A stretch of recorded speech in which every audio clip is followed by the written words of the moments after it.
அனைவரும் நேராக வந்து கொள்ளுங்கள். சின்முத்திரை. பிரபஞ்ச பேராற்றல் நம்மை சுற்றிலும் முழுவதுமாக நிறைந்துள்ளது. பிரபஞ்ச பேராற்றல் நமது குடும்பத்தில் உள்ள அனைவரின் உடலிலும் உள்ளத்திலும் உயிரிலும் முழுமையாக நிறைந்துள்ளது.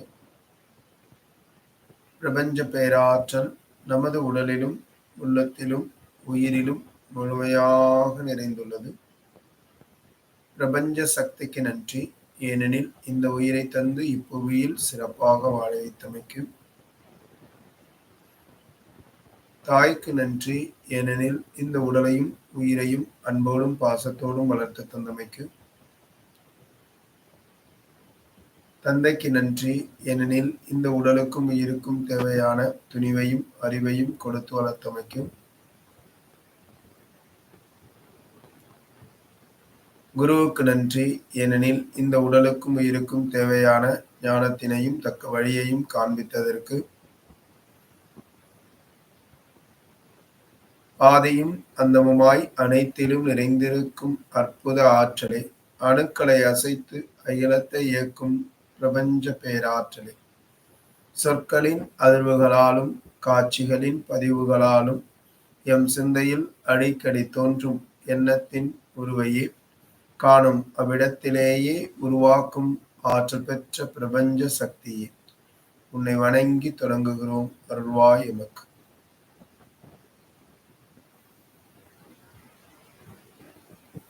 மூச்சு காற்றின் மீது கவனம்.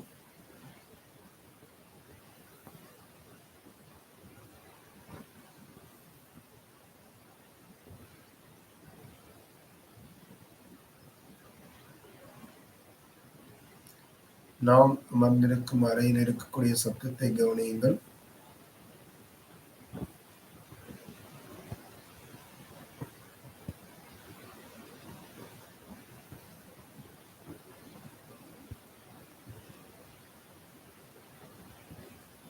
அறைக்கு வெளியிலிருந்து வரக்கூடிய சத்தத்தின் மீது கவனம் செலுத்துங்கள்.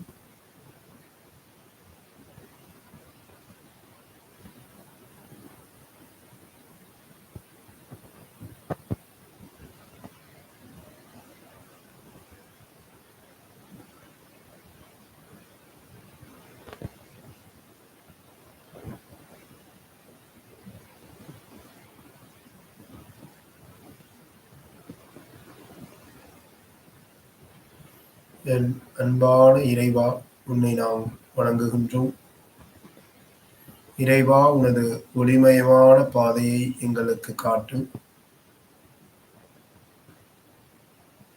இறைவா, உனது அன்பான வழியில் எம்மையும் வழி நடத்திச் செல்.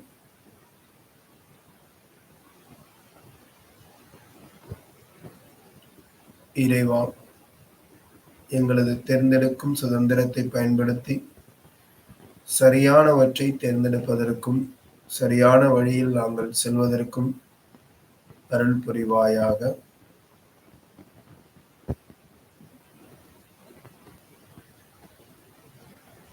இறைவா, நாங்கள் எப்பொழுதும் சரியானவற்றை எண்ணுவதற்கும் சரியானவற்றின் வழியில் நடப்பதற்கும் அருள் புரிவாயாக. இறைவா, எங்களின் ஆழ்மன சக்தியை எப்பொழுதும் விழிப்பு நிலையில் வைத்திருக்க உதவுவாயாக.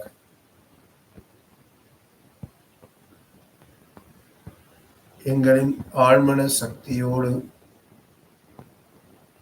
நாங்கள் எப்பொழுதும் இணைப்பில் இருக்க உதவுவாயாக.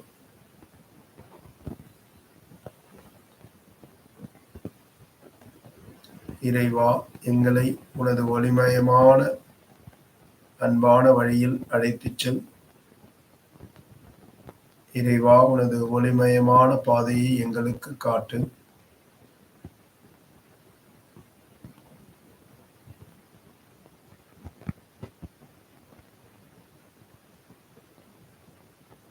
எங்களின் ஆழ்மனம் விழிப்பு நிலையில் இருக்க அருள் புரிவாயாக.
அன்பான இறைவா, உனது ஒளிமயமான பாதையை எங்களுக்குக் காட்டு.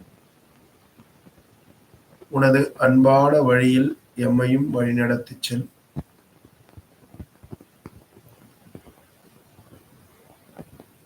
இறைவா, தேர்ந்தெடுக்கும் சுதந்திரத்தை பயன்படுத்தி நாங்கள் சரியானவற்றை தேர்ந்தெடுப்பதற்கும் சரியான வழியில் நடப்பதற்கும் அருள் புரிவாயாக. நாங்கள் எப்பொழுதும் சரியானவற்றை தேர்ந்தெடுப்பதற்கும் சரியானவற்றை எண்ணுவதற்கும் அருள் புரிவாயாக.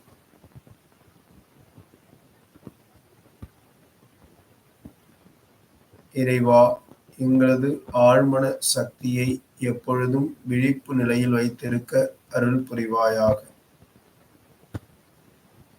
எங்களது ஆழ்மன சக்தியோடு நாங்கள் எப்பொழுதும் இணைப்பில் இருக்க அருள் புரிவாயாக இறைவா.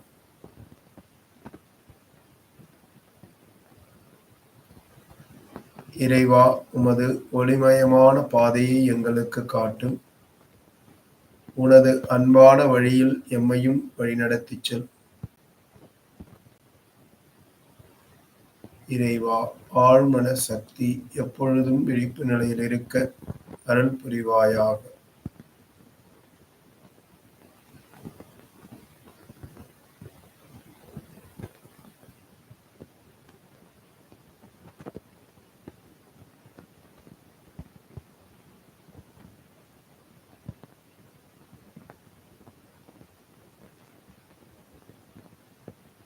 இறைவா, உன் ஒளிமயமான பாதையை எங்களுக்குக் காட்டு. இறைவா, உனது அன்பான வழியில் எம்மையும் வழிநடத்திச் செல்.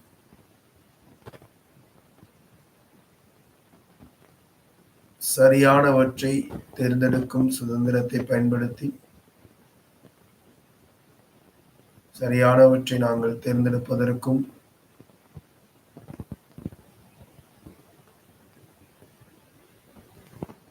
சரியானவற்றை நாங்கள் முடிவெடுப்பதற்கும் எங்களுக்கு உதவுவாயாக.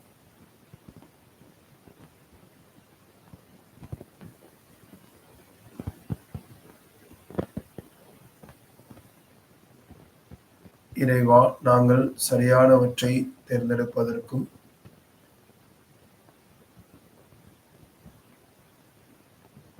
நல்ல எண்ணங்களை எண்ணுவதற்கும் அருள் புரிவாயாக.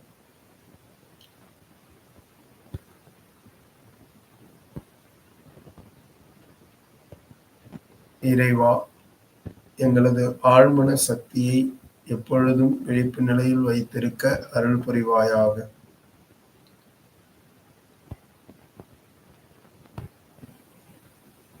எங்களது ஆழ்மன சக்தியோடு நாங்கள் எப்பொழுதும் இணைப்பில் இருக்க அருள் புரிவாயாக.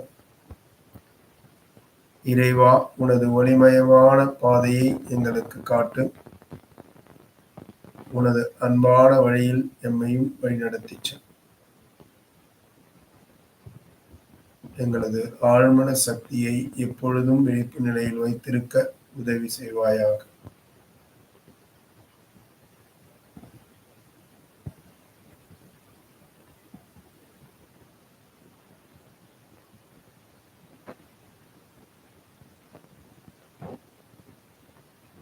துருவ நட்சத்திரத்தின் பேரருளும் பெருளியும் சப்தரிஷி மண்டலங்களின் பேரருளும் பெருளியும் நமது உடல் முழுவதும் படர்ந்து இரத்த நாளங்களில் கலந்து ஜீவான்மாக்கள் ஜீவ அணுக்களில் எல்லாம் கலந்து இன்று முதல் நமது எண்ணம் சொல் செயல் எல்லாம் புனிதம் பெற்று நாமும் நாம் பார்ப்பவர்களும் நம்மை பார்ப்பவர்களும் எல்லா நலமும் வளமும் பெற அருள்வாய் ஈஸ்வரா என்று வேண்டி தியானிக்கின்றோம்.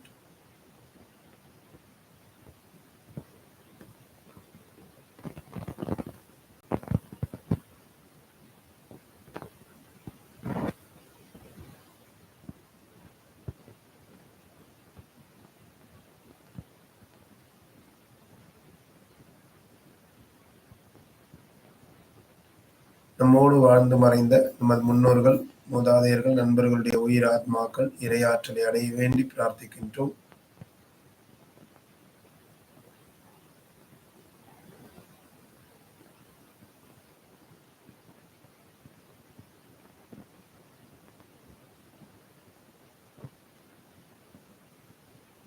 நமது தாய் தந்தையரை எண்ணி பார்க்கின்றோம். அவர்கள் திருவ நட்சத்திரத்தின் ஒளியாற்றலை பெற்று எப்பொழுதும் அவர்களுடைய ஆழ்மன சக்தி விழிப்பு நிலையோடு இருக்க வேண்டி நாம் தியானிக்கின்றோம்.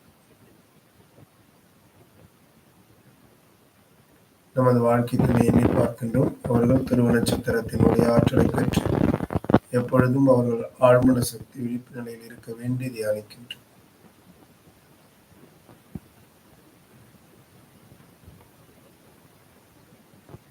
நமது குழந்தைகளை வரிசை கிரமமாக எண்ணுகின்றோம். அவர்கள் திருவ நட்சத்திரத்தின் ஒளியாற்றலை பெற்று எப்பொழுதும் ஆழ்மன சக்தி அவர்களுடைய ஆழ்மன சக்தி விழிப்பு நிலையில் இருக்க வேண்டி தியானிக்கின்றோம்.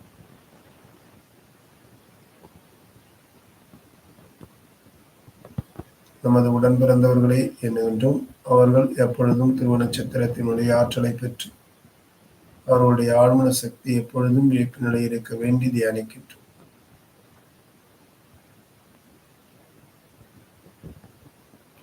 உறவுகள் நட்புகள் அனைவரையும் எண்ணி பார்க்கின்றோம். திருவ நட்சத்திரத்தின் ஒளியாற்றலை பெற்று எப்பொழுதும் அவர்களுடைய ஆழ்மன சக்தியானது விழிப்பு நிலையில் இருக்க வேண்டி தியானிக்கின்றோம்.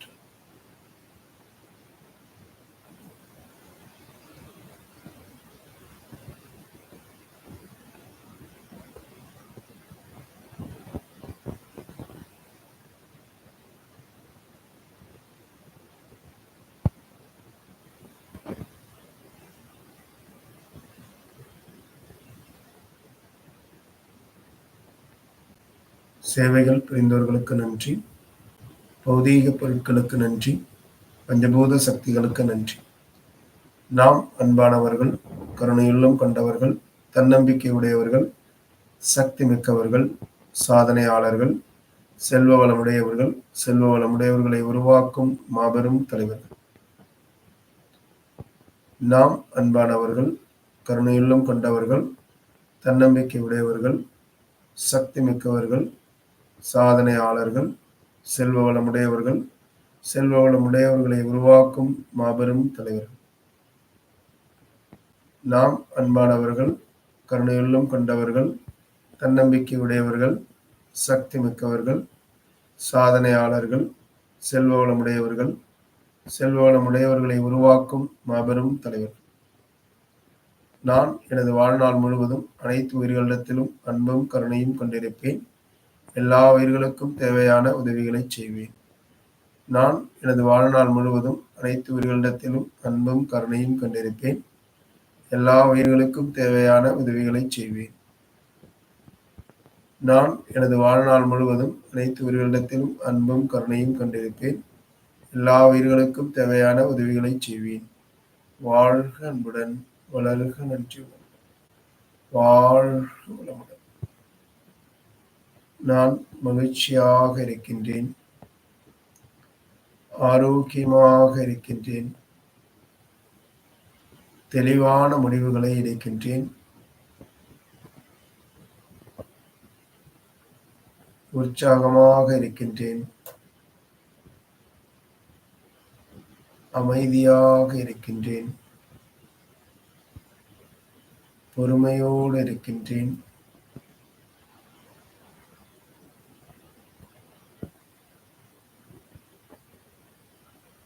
அனைத்து உயிர்களிடத்திலும் அன்பாக நடக்கின்றேன்.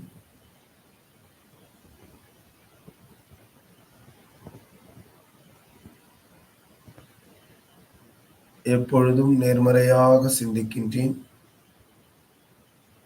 நேர்மறையான உணர்விலே இருக்கின்றேன்.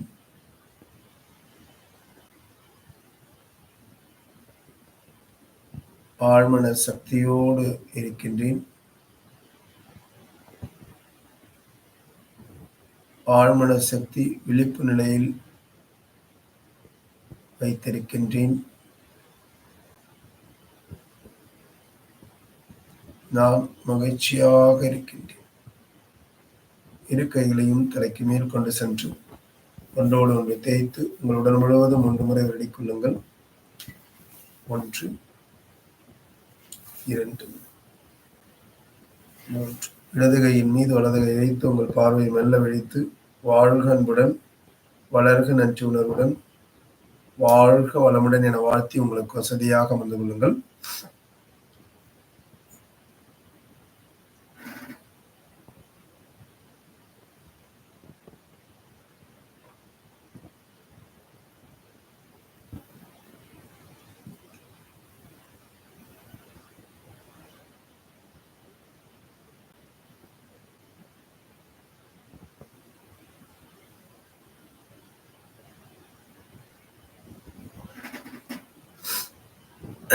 அனைவருக்கும் உற்சாகமான காலை வணக்கம்.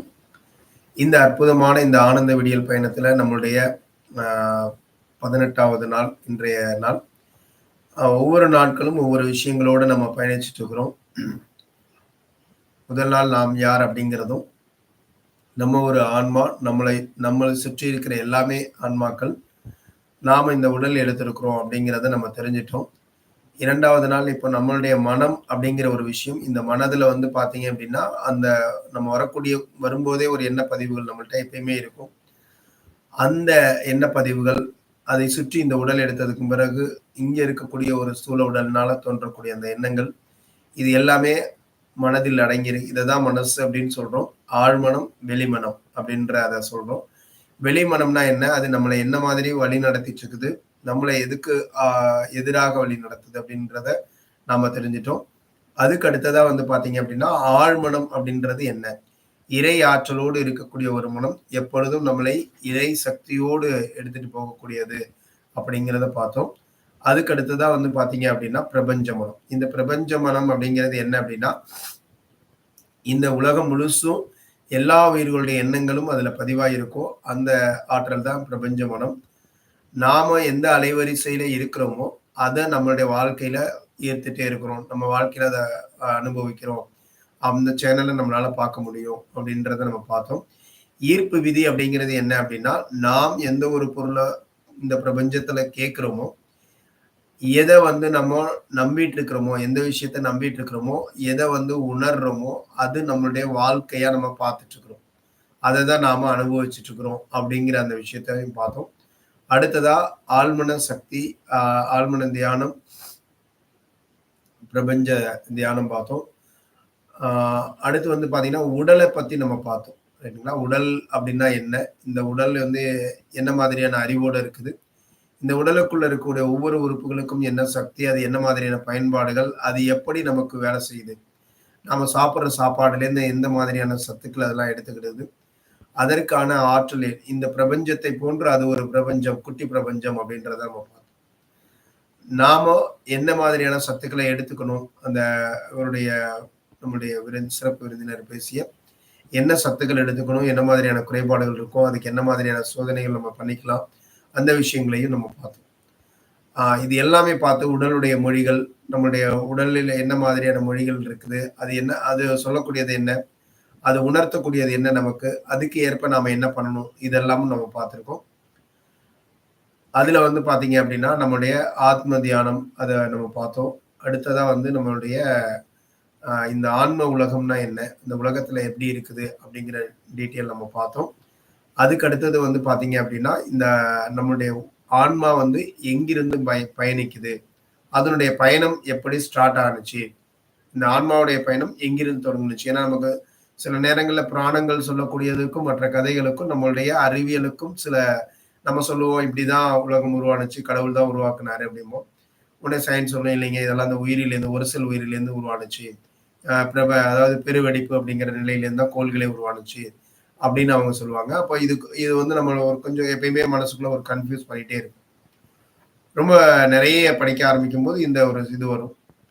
எல்லாம் ஒண்ணுதான். அவங்க சொல்ற விஷயங்களும் ஒண்ணுதான். நம்மளுடைய எதுவும் அத கொஞ்சோண்டு ஒப்பிட்டு பார்த்தீங்கன்னா, எல்லாமே ஒண்ணா இருக்கும். அந்த விஷயங்கள் ஒரு செல் உயிரிங்கிறது இந்த எல்லாத்துலயும் என்ன இருக்குதுன்னா, ஆன்மா தான் இருக்கு. இன்னும் ஒருபடி மேல போய் இந்த ஆன்மாக்கள் அப்படின்றது வந்து பார்த்தா, கல்லு, மண்ணு எல்லாத்துலயுமே இருக்கு. இது வந்து நம்மளுடைய புராணங்கள்லயும் சொல்லியிருக்காங்க. நாம் ஆன்மாங்கிறது இறைவன் அப்படின்னு சொல்லுவோம். நீ தான் அந்த ஆன்மா, நீ தான் இறைவன் அப்படின்னு சொல்லியிருக்காங்க. அப்படிப்பட்ட அந்த இறை ஆற்றல் உங்களுடைய தூண்லயும் இருப்பாரு, துரும்புல இருப்பாருலாம் கேள்விப்பட்டிருப்போம். எல்லா இடத்துலயும் நிறைந்திருக்கிறாருன்னு சொல்லியிருக்கிறாங்க. அப்ப எல்லா இடத்துலயும் நிறைஞ்சிருக்காருன்னா என்ன அர்த்தம்? எல்லாத்துலயும் அந்த இறைத்தன்மை இருக்குது. இறைத்தன்மை அப்படிங்கிறது லைட் அதோடைய தன்மை. அதாவது இறை அப்படின்றது அதனுடைய உருவம், அதனுடைய இது வடிவம் என்ன அப்படின்னா லைட்டு. அதனுடைய தன்மை என்னன்னா அன்பு, கருணை. இதெல்லாம் வேணுங்கிறதுக்காகவும், இந்த நிலையை நோக்கி முன்னேறணுங்கிறதுக்காக தான் இந்த ஆன்மா வந்து பிறப்பெடுக்குது அப்படின்றத நம்ம பார்த்தோம். அப்ப இது எல்லாமே நம்ம ஒப்பிட்டு பார்க்கும்போது, ஒரு சரியான வழியில நமக்கு வந்து ஒரு புரிதல் ஏற்படும். இந்த ஆன்மாக்கள் வளர்ச்சி பெற்று ஒவ்வொரு நிலையா அடைஞ்சு, இப்போ மனித பிறவி உள்ளேயே இருக்கிற ஆன்மாக்களும் இருக்கு. அந்தந்த உயிரினங்கள்லயும் அது அப்படியே பயணிச்சுக்கிட்டே இருக்கு. இந்த விஷயத்துல நம்ம ஒவ்வொன்றா பார்த்துட்டே வந்தோம். அப்போ ஒவ்வொரு ஆன்மாக்குள்ளேயும் இருக்கக்கூடிய சக்ராஸ் வந்து டிஃபால்ட்டா எது ஆக்டிவேட் இருந்தா அது எந்த நிலையில இருக்கும் அப்படிங்கிறதையும் நம்ம பார்த்துட்டே வந்தோம். இன்னைக்கு அதனுடைய தொடர்ச்சி நம்ம பார்க்க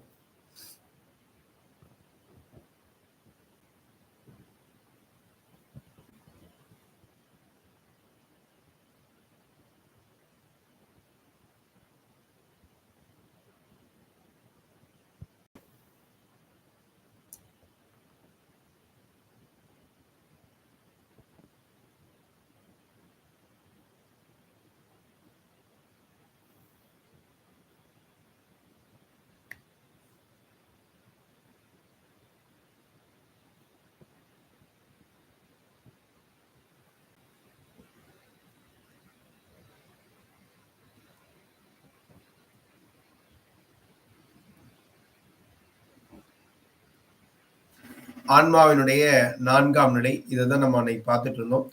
அநாகத சக்ரா அப்படிங்கிறது 4வது நிலை. நம்மளுடைய நெஞ்சுக்குள்ளிட்ட அந்த இருக்கக்கூடிய சக்ராஸ் அது. இதோடைய நிறம் வந்து பார்த்தீங்கன்னா பச்சை. இதனுடைய மந்திரம் அதாவது யா அப்படின்ற அந்த மந்திரம் தான் அதோடது. அது நம்ம சொல்லும்போது யாம் யாங் அப்படின்னு அதை சொன்னீங்க அப்படின்னா அது நல்லது. இது வந்து இதயத்தை பலப்படுத்தக்கூடியது. இந்த இதயத்தை சார்ந்தது. இது இது என்ன ஆகும்? இந்த சக்ரா வந்து விழிப்பு நிலை வர ஆரம்பிச்சுட்டு அப்படின்னா அவங்க கிட்ட அந்த அன்புங்கிறது அதிகரிக்கும். அடுத்ததா இதோடைய விஷயம் என்ன அப்படின்னு கேட்டீங்கன்னா, எப்பொழுதுமே சுயநலமாகவும், தான் தனது, தன்னுடையது அப்படின்னு நினைச்சுட்டு இருந்தவங்க, இந்த சக்ரா ஆக்டிவேட் ஆகுது அப்படின்னா, அவங்க என்ன ஆவாங்கன்னா, பொதுநலம் சார்ந்து போவாங்க. இவங்களுடைய நிலை வந்து என்ன ஆகும் அப்படின்னா, பொதுநலம் சார்ந்து மாறிடும். அப்ப பொதுநலம் சார்ந்து அவங்களுடைய எண்ணங்களும், அவங்களுடைய செயல்பாடுகளும், அவங்களுடைய எல்லாமே இருக்க ஆரம்பிக்கும். இதனுடைய இந்த இந்த சக்ராவோட இது வந்து வடிவமா அவங்க சொல்றது என்ன அப்படின்னா 12 இதழ் தாமரை எப்படி இருக்குமோ அந்த மாதிரி அந்த இடத்துல இருக்கும்.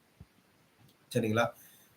இது வந்து ஒரு இதை சார்ந்த உறுப்புகள் எல்லாம் இதோட தொடர்புடைய உறுப்புகள் எல்லாம் இது நல்ல ஒரு இதோட இருக்கும்போது அது விழிப்பு நிலையில இருக்கும். நல்ல இதா இருக்கும். இப்ப நாம வந்து இந்த சக்ரா நம்ம ஒவ்வொரு தடவை செய்யும் போது இந்த சக்ராலாம் நினைச்சு பார்ப்போம். ஆனா உண்மையிலேயே அது இயங்க ஆரம்பிச்சுட்டு அப்படின்னா, நீங்க இந்த நிலைக்கு வந்துருவீங்க. பொது நலத்த பத்தி சிந்திப்பீங்க. மத்தவங்களுடைய இத பத்தி யோசிப்பீங்க. அவங்க மேல அக்கறை உங்களுக்கு வரும். ஆ எந்த உயிர்களும் துன்பப்பட்டா உங்களால அது வந்து கஷ்டமா இருக்கும் உங்களுக்கு. அதன் மேல அன்பு செலுத்துவீங்க. அத பார்க்கிறப்ப அன்போட பார்ப்பீங்க. அதுக்கு ஏதாவது உதவி செஞ்சீங்கன்னா, அன்போட உதவி செய்வீங்க. இப்படி உங்களுக்கு ஆ எண்ணங்கள் வர ஆரம்பிச்சிருக்கு இப்ப அப்படின்னா, உங்களுடைய அநாகத சக்ரா வந்து ஆக்டிவேட் ஆயிடுச்சு. உங்களுடைய அநாகத சக்ரா வந்து இயக்கத்துக்கு வர ஆரம்பிச்சிடுச்சுன்னு அர்த்தம். இது வந்து என்ன ஆகும்னா, அப்படியே விரிவடையும். அப்படியே முழுசா கொஞ்சம் கொஞ்சமா இது முழுசா எப்ப விரிவடையும்னா, எல்லாவற்றின் மீதும் உங்களால அன்பு செலுத்த முடியும். எல்லா பொருள்கள் மீதும். அது எதிரின்லாம் கிடையாது. அவங்க சண்டை போடுறாங்க. அது மாரிலாம் யாருமே அவங்க எப்படிதான் சண்டை போட்டாலும் அவங்க மேல உங்களால அன்பு மட்டும் தான் செலுத்த முடியும். அந்த உயிர், அந்த ஆன்மா அப்படின்ற ஒரு பார்வை அந்த அந்த ஒரு அந்த அன்புங்கிறது அப்படி விரிவடைய ஆரம்பிச்சிரும். அது முழுசா அப்ப அந்த மாரி எல்லாம் வந்து முதல்ல அன்பு செலுத்துறோம். கொஞ்சம் நினைக்கிறோம். இப்ப வந்து பார்த்தீங்க அப்படின்னா, உக்ரைன்ல போர் நடக்குது. ஐயோ! எவ்வளோ கஷ்டப்படுவாங்க மக்கள், எவ்வளோ பாவம். 2 பக்கமும் உயிர்கள் சேதமடையுதே! அப்படி தோணும். எங்கேயோ ஒரு இடத்துல ஒரு இத பார்த்துட்டோம்னா, ஐயோ! அங்கலாம் இப்படி மக்கள் இவ்வளோ கஷ்டப்படுறாங்களே! அப்படின்னு தோணும். அவங்களுக்காக நம்ம என்ன பண்ணுவோம்? பிரேயர் பண்ணுவோம். Right okay. இது மாரி ஒவ்வொரு விஷயங்கள் எல்லாம் கேள்விப்படுறப்ப அது பண்ணுவோம். நம்ம அதுக்காக இரக்கப்படுவோம். இப்படி ஏன் நடக்குது அப்படின்னு யோசிப்போம்ல. இதெல்லாம் வந்து பொதுநலம் சார்ந்து சிந்திக்க ஆரம்பிச்சுட்டீங்க. அப்படி போகுது இல்லையா? அது இன்னும் ஒரு படி மேல போணுச்சு அப்படின்னா, நீங்க அதுக்காக என்ன பண்ணலாம்ன்னு யோசிப்பீங்க. அத மாத்துறதுக்கு என்ன பண்ணலாம்? அது ஏதாவது நம்ம பண்ணணுமே! அப்படின்னு சொல்லி அதுக்கான வேலைகளும் கொஞ்சம் செய்ய ஆரம்பிப்பீங்க. இந்த சிந்தனைகள்லாம் கொஞ்சம் கொஞ்சம் வர ஆரம்பிச்சது அப்படின்னா, நீங்க உங்களுடைய அநாகத சக்ரா வந்து முழுசா ஆக்டிவேட் ஆயிட்டே இருக்குது. அத கடக்க போறீங்க. அதாவது இப்ப இந்த அநாகத சக்ரா வரைக்கும் என்ன அப்படின்னா, ஆ நம்முடைய அ என்ன சொல்லுவாங்கன்னா, கெமிக்கல் பாடி அண்ட் அடுத்ததா என்ன அப்படின்னா, ஸ்பிரிச்சுவல் அதாவது ஆஸ்ட்ரல் ஆஸ்ட்ரல் பாடி அப்படிம்பாங்க. அதான் இது வந்து ஸ்தூல உடல். இன்னொன்னு என்ன அப்படின்னா, சூட்சும உடல் அப்படிம்பாங்க. சூட்சுமமான இது அப்படின்னு. அந்த சூட்சுமமான நிலைய தான் லைட் பாடி அப்படின்னு சொல்றது. லைட் பாடி அப்படின்றது இவங்க வந்து அத சொல்லுவாங்க. ஆக்சுவலா அது வந்து என்னன்னா, மற்ற சித்தர்கள் இவங்கலாம் சொல்லும்போது, சூட்சும உடலா இருக்கிறாங்க அப்படின்னா தெரியாது நமக்கு. அந்த மாரி லைட் பாடியா மாறிட்டு இருக்கும். இந்த இது வர வரைக்கும் 2மே இது வந்து 2 கலந்ததா சொல்றாங்க அநாகத சக்ராவ. இதிலிருந்து அடுத்து முன்னேற்றம் அடைந்து அது அடுத்த நிலை, அதாவது 5வது நிலைக்கு போறப்ப என்ன அப்படின்னு கேட்டீங்கன்னா, நம்மளுடைய விசுத்தி அப்படின்னு சொல்லுவாங்க. அதாவது இந்த தொண்டைக்குழி இருக்கு இல்லையா, அந்த இடத்துல இருக்கக்கூடிய அந்த சக்ரா வந்து விசுத்தி சக்ரா அல்லது விசுத்தா அப்படின்னு சொல்லுவாங்க. இது வந்து நீல நிறமா இருக்கும். இதனுடைய நிறம் வந்து நீலம். இதனுடைய மந்திரம் வந்து ஹா, ஹா அப்படின்னு சொல்றது. அது ஹாம், ஹாங் அப்படின்னு அத சொல்லலாம். இது வந்து பார்த்தீங்க அப்படின்னா, இந்த இடத்துல வரும்பொழுது தைராய்டு சுரப்பியோட தொடர்புடையது. இந்த சக்கரா வந்து வந்துட்டாங்க அப்படின்னா, அவங்க வந்து பேச்சு திறன். அவங்க நல்லா அந்த விஷயங்களை எல்லாம் எடுத்து சொல்லக்கூடிய திறனா இருக்கும். மத்தவங்கள்ட்ட புரிய வைக்கக்கூடிய ஆற்றல் அவங்க கிட்ட இருக்கும். 16 இதழ் தாமரை அது வந்து அங்க விரிவடைஞ்சிருக்கு. அது அது வடிவம் இருக்கும். ஆ எல்லாவற்றின் எல்லாருடைய வடிவத்திலயும் அவங்க இறைவன பார்ப்பாங்க. எல்லாருடைய வடிவத்திலயும் இறைவனை அவங்களால உணர முடியும்.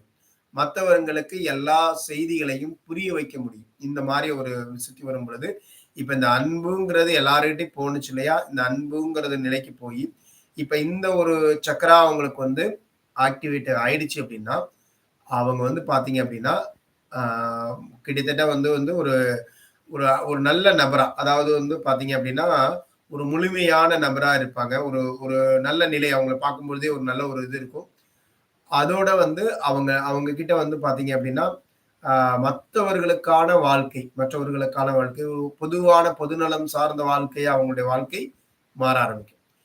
இந்த சக்ரா ஆக்டிவேட் ஆனுச்சு அப்படின்னா, அவங்க லைட் பாடியா மாறிடுவாங்க. அந்த கெமிக்கல் பாடியிலேருந்து அடுத்து லைட் பாடிக்கு போயிடுவாங்க.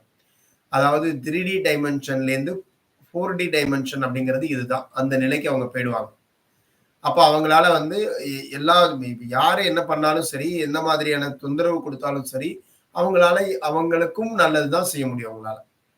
அவங்க கிட்டயும் நல்ல விஷயங்கள சொல்ல தான் அவங்களால முடியும். அவங்களையும் அவங்களால மன்னிக்க முடியும். அந்த மாதிரியான ஒரு தன்மை என்ன ஆகும்னா, இந்த விசுத்திங்கிற சக்ரா வந்து ஆக்டிவேட் ஆயிடுச்சு அப்படின்னா, அத உணர முடியும். இந்த சக்ரா ஆக்டிவேட் ஆகும்போது, இந்த தைராய்டு சுரப்பி அதெல்லாம் வந்து சரியான ஒரு நிலையில இருக்கும். அது சார்ந்த உடல் உறுப்புகள் எல்லாம் ரொம்ப பலமா இருக்கும். இதுதான் அதனுடைய 5வது நிலை. இந்த சக்ராவுக்கு ஒருத்தங்க வந்துட்டாங்க அப்படின்னா, இது வளர்ந்துருச்சு. அடுத்த நிலை போயிட்டாங்க அப்படின்னு அர்த்தம். 6வதா ஒரு சக்ராஸ் இருக்கு. அது என்ன அப்படின்னா, ஆக்கினா சக்ரா. நம்ம எல்லாருமே என்ன பண்ணுவோம் அப்படின்னா, அ மெடிடேஷன் பண்ணுங்க, தியானம் பண்ணுங்க அப்படின்னா, டப்புன்னு இந்த புருவ மத்தியில நெனைங்க அப்படின்னு சொல்லுவோம். ஏன் புருவ மத்தி அங்க வந்து 3வது கண் ஒண்ணு இருக்கு அப்படின்னு சொல்லுவோம். அங்க வந்து உயிர் நெறைய பேர் இன்னும் என்ன சொல்றாங்க அப்படின்னா, நீங்க அங்கிருந்து ஒரு சும்மா ஒரு ஒரு நினைக்க கற்பனைக்காக சொல்றேன். அங்கிருந்து ஒரு தொலை போட்டு அப்படியே போயிட்டே இருந்தீங்கன்னா, காதுலேருந்து ஒரு தொலை போட்டு அப்படி கொண்டு வந்தீங்க அப்படின்னா, 2ம் சந்திக்கக்கூடிய அந்த இடம் வந்து என்ன சொல்லுவாங்க அப்படின்னா, அங்க உயிர் இருக்கு. அந்த உயிராற்றல் அங்க தான் இருக்கு அப்படின்னு சொல்லுவாங்க. அப்போ இந்த ஆக்கினா சக்கராவுடைய வண்ணம் என்ன அப்படின்னா கருநீலம். இதனுடைய அ ஒளி, அதாவது இதனுடைய மந்திரம் என்ன? ஓம் அப்படின்ற மந்திரம். ஆ இது வந்து இந்த சக்கரா வந்துருச்சுங்க, இதுக்கு ஆக்டிவேட் ஆயிடுச்சு, இதுக்கு போயிட்டாங்க அப்படின்னா, அவங்க என்ன பண்ணுவாங்கன்னா, அவங்களுடைய அகப்பார்வை, அதாவது புறப்பார்வை, அகப்பார்வை 2மே அவங்களுக்கு வந்து நல்லா வேலை செய்யும். அவங்களால உள்ளுக்குள்ளேயும் ஒரு விஷயத்த நல்லா பார்க்க முடியும். வெளியிலயும் அந்த பார்வை வந்து ஒரு நல்ல பார்வையா இருக்கும். ஆனா 2 இதழ் தாமரை. இந்த சக்ரா வந்து 2 இதழ் தாமரையா இருக்கும். அனைவரையும் ஒன்றாக பார்த்தல். நல்ல ஞானம் தெளிவு பெற்றிருப்பாங்க. நல்ல அறிவு அவர்களுக்கு கைகூடி இருக்கும். இப்ப நம்ம அறிவுன்றது என்ன நினைச்சுட்டு இருக்கோம்னா, நம்ம படிக்கிறது, பட்டங்கள் வாங்குறது இதெல்லாம் சொல்லிட்டு இருக்கோம். இதெல்லாம் இல்ல. ஆன்மீகம் சார்ந்த விஷயங்கள். ஒரு ஒரு ஆன்மாவ பற்றிய ஒரு விஷயம். இது எல்லாத்த பத்தியும் ஒரு புரிதல் அவங்களுக்குள்ள நல்லா வந்திருக்கும். அந்த ஞான தெளிவு அவங்க அடைஞ்சிருப்பாங்க. நம்ம இந்த உடல பத்தி எதுவுமே அவங்களுக்கு இருக்காது. எத பற்றிய ஒரு பயமோ அந்த மாரிலாம் எதுவுமே இருக்காது. நல்ல ஒரு தெளிந்த நிலை வந்துருவாங்க. எப்ப அப்டின்னா, இந்த ஆக்கினா சக்கரா அப்படிங்கிற நிலை ஒருத்தங்க எப்ப வந்து ஆக்டிவேட் ஆயிருக்குதோ, எப்ப அந்த இடத்துக்கு ஒருத்தவங்க வந்துட்டாங்களோ, அவங்க முழுசுமா லைட் பாடி. அவ்வளோதான். அவங்கள்ட்ட அ அவங்களால இது உட்கார்ந்து இருந்துட்டு எங்க வேணா போவாரு. இங்க இருப்பாரு, அப்படியே உட்கார்ந்திருப்பாரு, கண்ண மூடுவாரு, தியானம் பண்ணுவாரு. நான் இதுக்கு போயிட்டேன், அங்க போயிட்டேன், பார்த்துட்டேன். எல்லாமே என்னால உணர முடியுது. அவர் அப்படி சொன்னா மட்டும் பத்தாது. அ அவர் வந்து எல்லாரையும் ஒரே மாதிரியா பார்ப்பார். சரிங்களா? எல்லாரையும் ஒரே இதாவே பார்ப்பாரு. இது வந்து நீங்க எப்படி தெரிஞ்சுக்கலாம் அப்படின்னா, மகாபாரதத்துல வந்து கிருஷ்ணர் வந்து என்ன பண்ணுவாரு அப்படின்னு கேட்டீங்கன்னா, அவரு அர்ஜுனனுக்கு வந்து அ தேர் ஓட்டியா இருந்து அவர வழி நடத்திட்டு இருப்பார் இல்லையா? அந்த பகவத்கீதையெல்லாம் குடுப்பார்.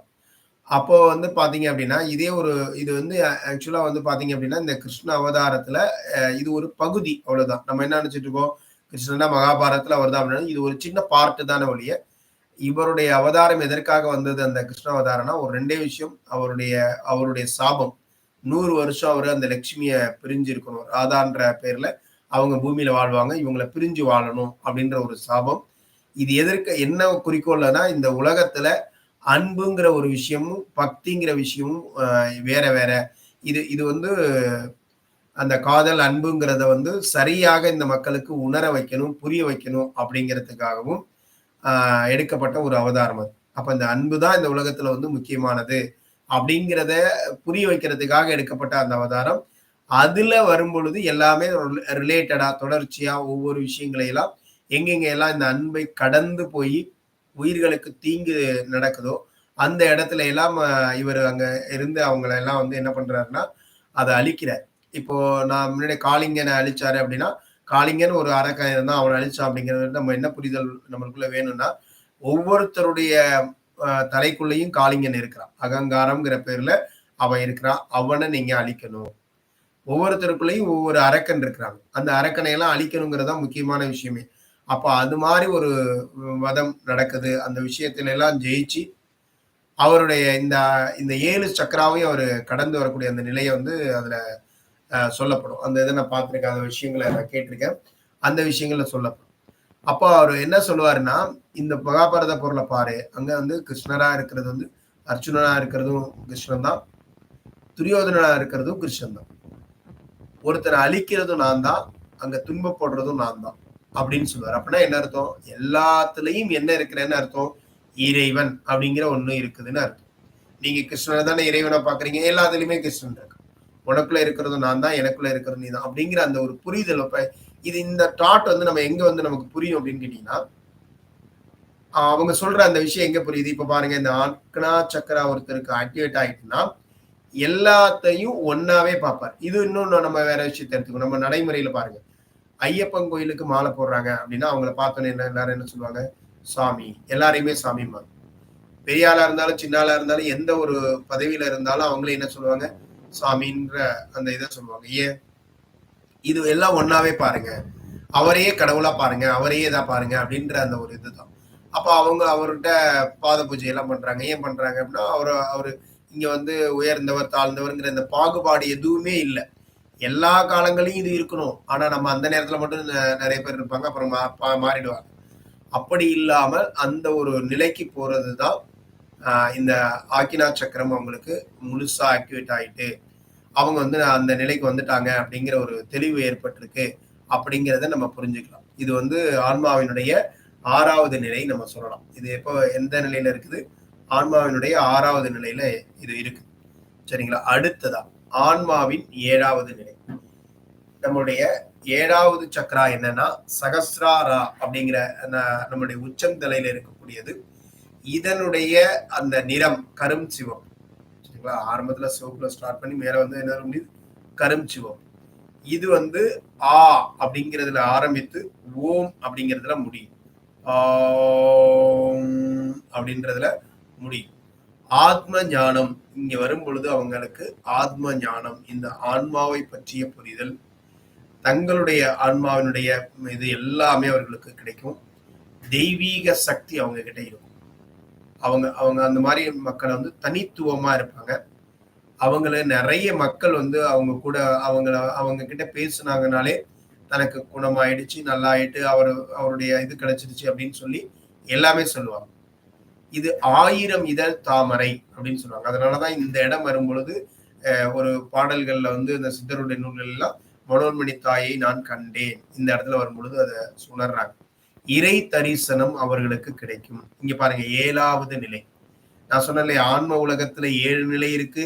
அந்த 7 நிலையில ஒவ்வொரு நிலையிலையும் 9 படிகள் இருக்குது.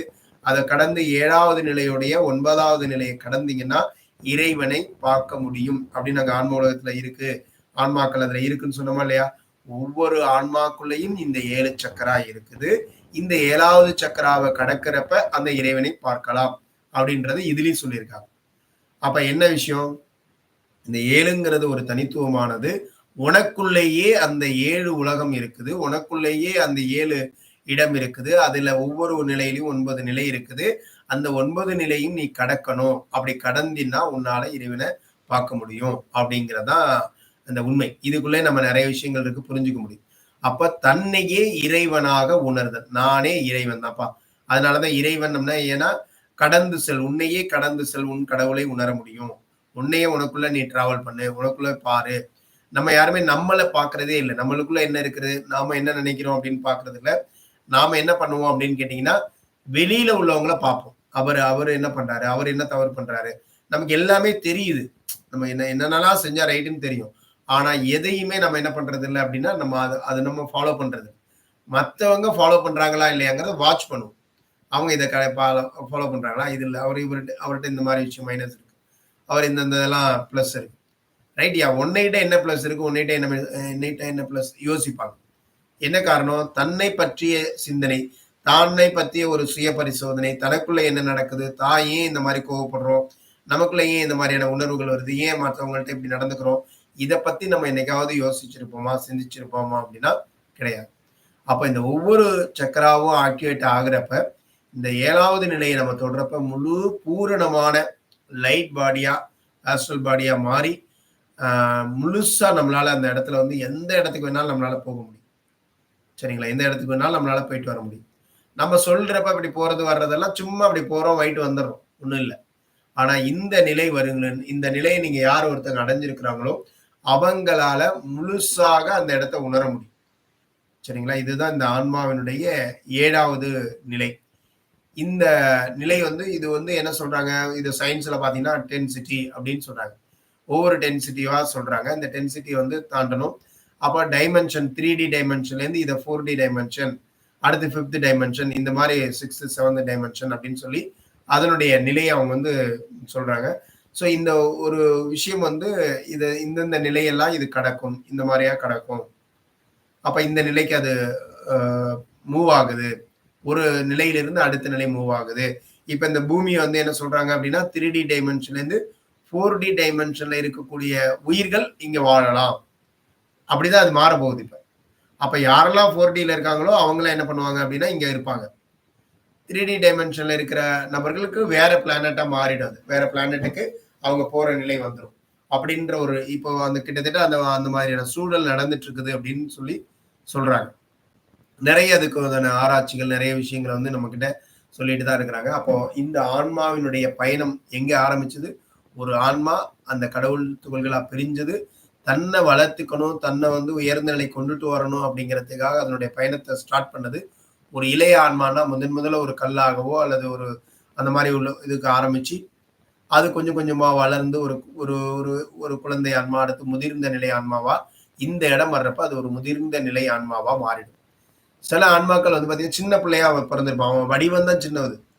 அந்த குழந்தை பாத்தீங்கன்னா அந்த யார் வீட்டுக்கு வந்து பிறந்திருக்கும் அந்த குழந்தை எதுக்காக வந்திருக்கலாம்னா அந்த அப்பா அம்மாவுக்கு அல்ல அங்க இருக்கக்கூடிய சகோதர சகோதரிகள் யாரோ ஒருத்தருக்கு யாரோ ஒருத்தர் அந்த ஆன்மாவுடைய துணை ஆன்மாவோ இல்ல அன்புக்குரிய ஆன்மாவோ இருப்பாங்க. அதுக்காக அவங்கள சரி பண்ணணுங்கிறதுக்காகவும் அவங்களுக்கு உதவி செய்யணுங்கிறதுக்காகவும் அங்க அது பிறக்கும். இப்ப அந்த வீட்டுல பாத்தீங்கன்னா அந்த சின்ன குழந்தை நிறைய பேரை டாமினேட் பண்ற மீன்ஸ் என்னன்னா அந்த குழந்தை இருந்தா எல்லாருமே நல்லதா உணர்வாங்க. அந்த குழந்தைய தான் மையம் பண்ணி எல்லாருமே எந்த முடிவுமே எடுப்பாங்க. அது வளர்ந்து அது ஒரு பெருசா இப்பதான் படிச்சுட்டு இருக்கோம். ஆனா அது சொல்ற முடிவுகளை நிறைய பேர் கேட்பாங்க. ஏன்னா அது சொல்றது கரெக்டா இருக்கும். அது வீட்டுல இருக்குது அப்படின்னா எல்லாருமே ஒரு பலமா ஒரு அம்மாவே இருக்கணும். அந்த தாய் தன்னோட அந்த பையன் என் பிள்ளை என் கூட இருந்தாலும் எனக்கு ரொம்ப எனர்ஜியா ஃபீல் பண்றேன், எனக்கு கொஞ்சம் நல்லா இருக்குது அப்படின்னு சொல்லுவாங்க. ஏன் அப்படின்னு கேட்டீங்கன்னா அந்த மாதிரி அது என்ன பண்ணும் அப்படின்னா அந்த உண்மையிலேயே அந்த ஆன்மா முதிர்ந்த ஆன்மாவா இருக்கும். ஆனா அது இப்ப வளர்ந்து அங்க பிறந்திருக்கு. புரியுதுங்களா? அப்போ என்ன அர்த்தம் அப்படின்னா அந்த முதிர்ந்த ஆன்மானா இந்த ஆல்ரெடி அது இந்த இந்த நிலையில அது வந்துருச்சு. உங்களுக்காக அங்க பிறந்திருக்கு. அப்ப அதை நம்மளால அது நம்ம கூட இருக்கிறப்ப நம்மளால அதை என்ன பண்ண முடியும் அப்படின்னா உணர முடியும். அது நம்ம கூட இருக்கிறப்ப இந்த விஷயத்தை எல்லாம் உணர முடியும். இதுதான் ஆன்மாவினுடைய 7வது நிலை. இந்த ஆன்மா 7வது நிலையை அடைஞ்ச ஆன்மாக்களும் பிறப்பாங்க. புரியுதுங்களா? அவங்க எதுக்காக பிறக்கிறாங்க? அவங்க தன்னுடைய துணை ஆன்மாவுக்காகவோ அல்லது அன்புக்குரிய ஆன்மாவை வந்து முன்னேற்றம் அடைய செய்யணும் அப்படிங்கிறதுக்காகவே திரும்ப திரும்ப பிறப்பெடுக்கிறாங்க. இப்ப கூட என்ன சொல்றாங்கன்னா, ஹிட்லர் வந்து அவருக்கு இன்னமும் ஹீலிங் நடந்துட்டு இருக்குது இவருக்கு அப்படின்னு சொல்றாங்க. மகாத்மா காந்தியடிகள் என்ன சொல்றாங்க அப்படின்னா, அவர் வந்து திரும்பவும் அவர் என்ன பண்ணியிருக்காருன்னா, பிறப்பெடுத்திருக்காரு அப்படின்னு சொல்றாங்க. அவர் எங்கேயோ பிறந்து திரும்ப அவரும் இந்த சேவை இதற்காகவே அவர் பிறந்து தன்னை வந்து திரும்ப அவர் அந்த அந்த ப்ராசஸ்ல இருக்காரு அவர்.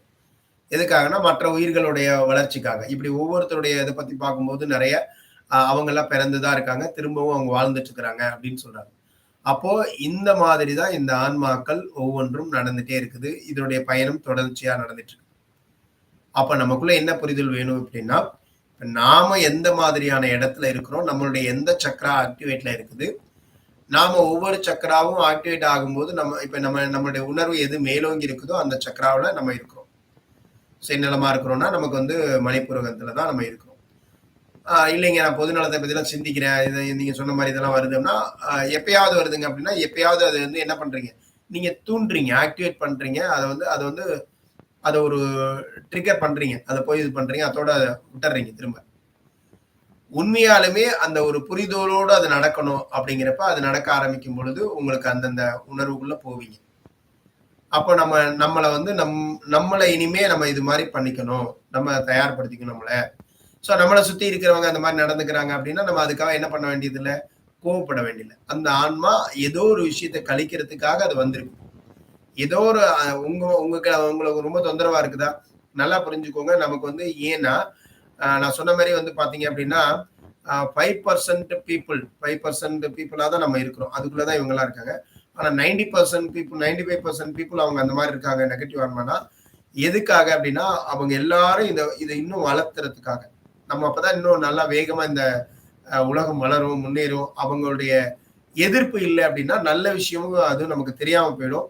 நல்ல விஷயத்த உணர வைக்கிறதுக்கும் நல்ல விஷயம் இன்னும் அதிகமாகிறதுக்கும் அவங்க எல்லாம் அது மாதிரி இருக்கணும். அந்த பீப்புள் நம்மளை கொஞ்சம் அப்படியே இருந்துட்டே நெகட்டிவ் பண்ணதான் நம்ம என்ன பண்ணுவோம், நம்ம இன்னும் நல்லா வளரும், நம்ம இன்னும் கொஞ்சம் அந்த அதுல வளர்ந்த நிலையை நோக்கி போவோம். நமக்கு எல்லாமே வசதியா இருந்தா நம்ம என்ன பண்ண மாட்டோம், எதுவுமே செய்ய மாட்டோம். அப்போ அதற்காக அந்த ஆன்மாக்கள் அப்படி கூட அந்த ஆன்மாக்கள் என்ன பண்ணுதுன்னா சேவை செய்யுது. தன்னையும் மாற்றிக்கிட்டு தனக்கு சாதகமா இன்னொருத்தரையும் மாற்ற வைக்கக்கூடிய வேலையும் அந்த ஆன்மாக்கள் செய்யுது. அப்ப அதனாலதான் வந்து உனக்கு கெடுதலே பண்ணாலும் எல்லாமே நன்மைக்கு நினை, எல்லாமே நல்லதுக்கு அப்படின்னு நினை. எப்படின்னு ஏன் சொல்றாங்க, எல்லாமே நல்லதுக்கு அப்படின்னு நீ நினைச்சுன்னா அது ஏன்னா அந்த ஆன்மான் செய்யக்கூடிய வேலையும் நல்லதுதான், அது உனக்கும் நல்லது. நிறைய பேர் சொல்லுவாங்க, நான் இந்த அளவுக்கு வளர்ந்துருக்கேன்னா அவன் அந்த அளவுக்கு இன்னைக்கு எதிரியா இல்லைன்னா நான் வளர்ந்துருக்க மாட்டேன். ஒரு ஆள் எதிரியே இல்லைன்னா வளர மாட்டார். ஏன், அந்த ஆளுக்காக தான் இவர் வளரணும்னே நினைப்பேன்.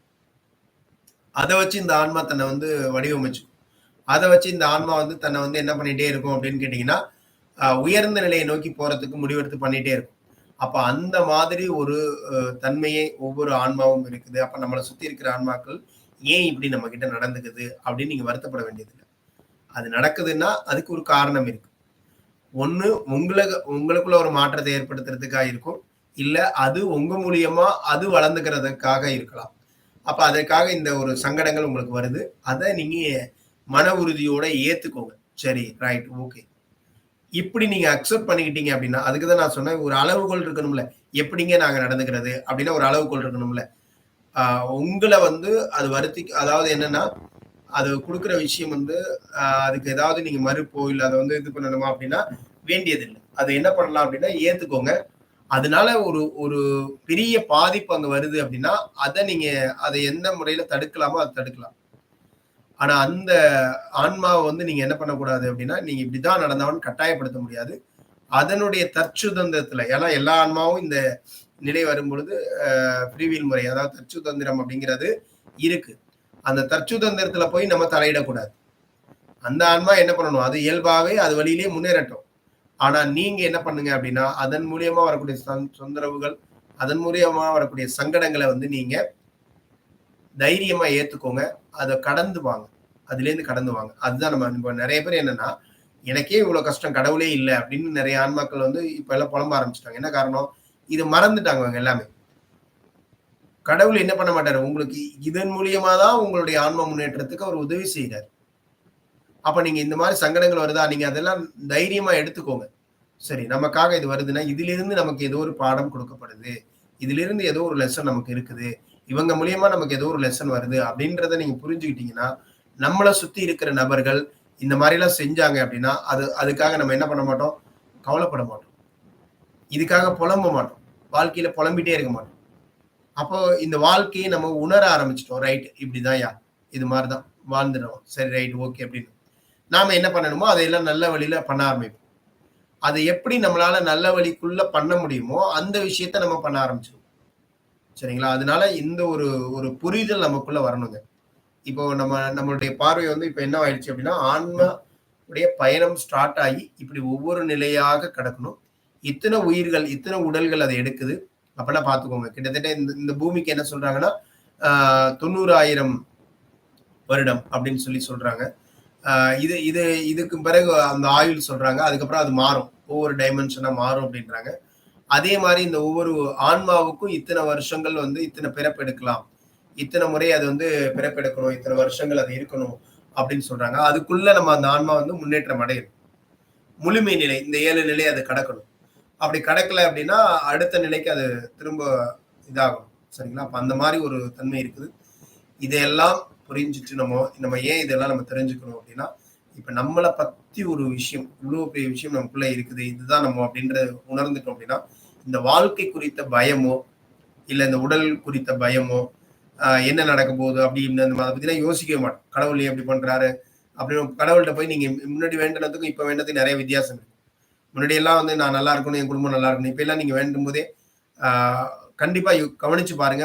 உங்ககிட்ட அந்த புரிதல் வந்திருந்துச்சு அப்படின்னா, உங்களுடைய வேண்டுதலே வேற மாதிரியா இருக்கும். இப்ப எல்லாம். இறைவனே நீங்க தான். இறைவன் பார்க்காம எதுவுமே நடக்க போறல அப்படின்னா, நீங்க போய் வேண்டுறதுக்கே யோசிப்பீங்க. என்ன எல்லாம் நல்லா இருக்கணும். எனக்கு நல்ல தைரியம், நல்ல ஒரு மனதிடம் எல்லாத்தையும் கடந்து போகக்கூடிய ஒரு மனநிலை. என்னுடைய இன்னும் ஒரு படி மேல போய் என் ஆழ்மனை விழிப்பு நிலையில இருக்க உதவி செய். இறைவன்ட்ட கேட்க வேண்டிய ஒரே விஷயம் இதுதான். என் ஆழ்மனம் விழிப்பு நிலையில இருக்கணும். உன்னோட இணைப்புல இருக்கணும். இதுக்கு எனக்கு உதவி செய். இத கேட்டு வச்சுட்டீங்க அப்படின்னா, என்ன நடக்கும் தெரியுமா? நீங்க உங்களுக்கு எல்லாமே சரி, தப்பெல்லாம் முன்னாடியே தெரிய ஆரம்பிக்கும். என்ன செய்யணும்? ஆழ்மனம் விழிப்பு நிலையில இருந்ததுன்னா, இறை ஆற்றலோட கனெக்ஷன்ல இருக்குன்னு அர்த்தம். அது இருந்தாலே போதும் உங்களுக்கு. அது சொல்றத நீங்க கேட்க ஆரம்பிச்சீங்கனாலே போதும். அதுக்குள்ள ஒலிக்கிற அந்த ஒலி, அந்த குரல் நீங்க கேட்க ஆரம்பிச்சீங்கனாலே, உங்களுக்கு நீங்க என்ன பண்ணணுங்கிறது தெளிவா தெரியும். அப்ப இப்ப நம்ம என்ன பண்ணிட்டோம்? முன்னாடி எல்லாம் ஒண்ணு கேட்டுட்டு இருந்தோம். அத குடு, இத குடுன்னு கேட்டுட்டு இருந்தோம். இப்ப நாம ஆழ்மனம் சக்தி விழிப்பு நிலையில இருக்க அருள் செய். உன்னுடைய பாதை எனக்கு காமி. அப்படின்னா முடிஞ்சு போச்சு.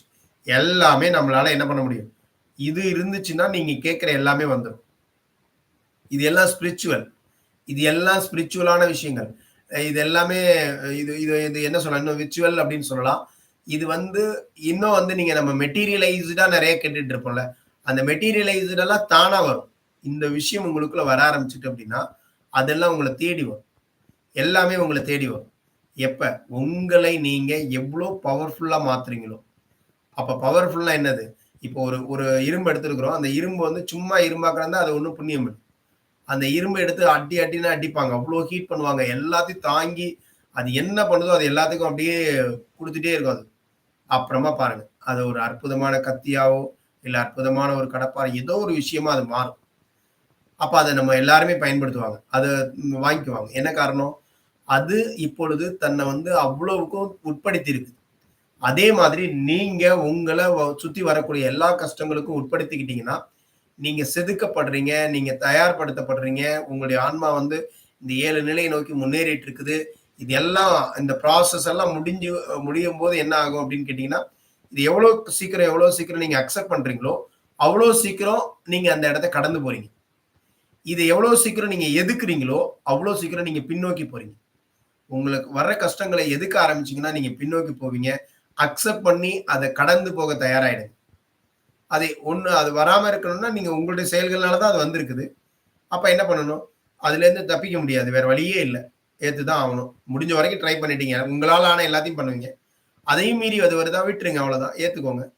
அப்ப புலம்பாம அது சரியா ஓகே. இது எனக்குன்னு குடுக்கப்பட்டது. பரவால்ல ஏத்துக்கிறேன். சும்மா அப்படியே எல்லார்கிட்டயும் புலம்புறது. எனக்கு ஏன் இப்படி வாழ்க்கைய குடுத்தா? எனக்கு ஏன் இந்த மாரி வாழ்க்கைய குடுத்தா? இந்த மாரியான வாழ்க்கை துணை, இந்த மாரியான பிள்ளைங்கள குடுத்தா? இந்த மாரியான ஒரு சூழல் எனக்கு இந்த இடத்துல இப்படி ஒரு ஆணா படைச்சா? பெண்ணா படைச்சா? இப்படி எல்லா புலம்பல்களும் நீங்க என்ன பண்றீங்க? இறைவனையே திட்டுறீங்க. இறைவனையே மதிக்கலன்னு அர்த்தம். சரிங்களா? உங்களுடைய ஆன்மாவ நீங்க வந்து உணரல இன்னும். அப்படி இருக்கிறவங்க தான் இந்த மாரிலாம் புலம்பிட்டு திட்டிட்டே இருப்பாங்க. அப்ப நாம என்ன பண்ணணும்? ரைட். இது வந்துருச்சா? ஏத்துக்கோங்க. அந்த விஷயத்த ஏத்துக்குங்க. எது வந்தாலும் ஏத்துக்கொள்ளுங்க. ஏற்றுக்கொண்டீங்கனாலே உங்களுக்கு வந்து என்ன ஆயிடுச்சு? தைரியம் ஆயிட்டீங்க, பலம் ஆயிட்டீங்கன்னு அர்த்தம். இந்த கஷ்டங்கள கண்டு ஒளியாதீங்க. ஓடி ஒளியிறது, இல்ல வந்து அத தள்ளி போடுறது, இல்ல அத வந்து எதிரா பேசுறது, இதெல்லாம் பண்ணும்போது என்ன நடக்கும்? நீங்க இன்னும் பின்னோக்கி போறீங்க. உங்களுடைய ஆன்ம முன்னேற்றம் தடைபடுது. அப்போ உங்களுடைய ஆன்ம முன்னேற்றம் அடைவதற்கு நீங்க இதெல்லாம் அக்செப்ட் பண்ணிக்கணும். இந்த மனநிலை உங்களுக்குள்ள வர ஆரம்பிச்சது அப்படின்னாலே, எல்லா விஷயங்களும் உங்களால சரி பண்ண முடியும். எத நெனச்சு நீங்க புலம்ப மாட்டீங்க. உங்களால உங்களுக்கான நபர்கள், உங்களுக்கான இவர்கள உணர முடியும். யார், யார் எங்கெங்க இருக்காங்க, எல்லாத்தையுமே நம்மளால உணர முடியும். அந்த ஒரு நிலை வந்து நம்மளுக்குள்ள வந்துரும். சரிங்களா? அந்த ஒரு புரிதலோட நீங்க எல்லாருமே வந்து இனிமேல் பயணிக்க ஆரம்பிங்க அப்படின்றது, இதன் மூலியமா உங்களுக்கு ஒரு ஒரு தொடர் ஒரு இதா இருக்கும். ஆ நாளைக்கு இந்த ஆன்ம பயணத்துல ஏன்னா இந்த வாரம், இந்த 7 நாளுமே வந்து என்னன்னா, இது ரிலேட்டடா உங்களுக்கு இன்னும் நெறைய புரிதல் உங்களுக்கு கிடைக்கிறதுக்கான விஷயங்கள் நிச்சயமா கிடைக்கும். அந்த ஒரு தெளிவோட நம்ம இன்னைக்கு நிகழ்வ நிறைவு பண்றோம். வாழ்க அன்புடன், வளர்க நன்றியுடன். நன்றி.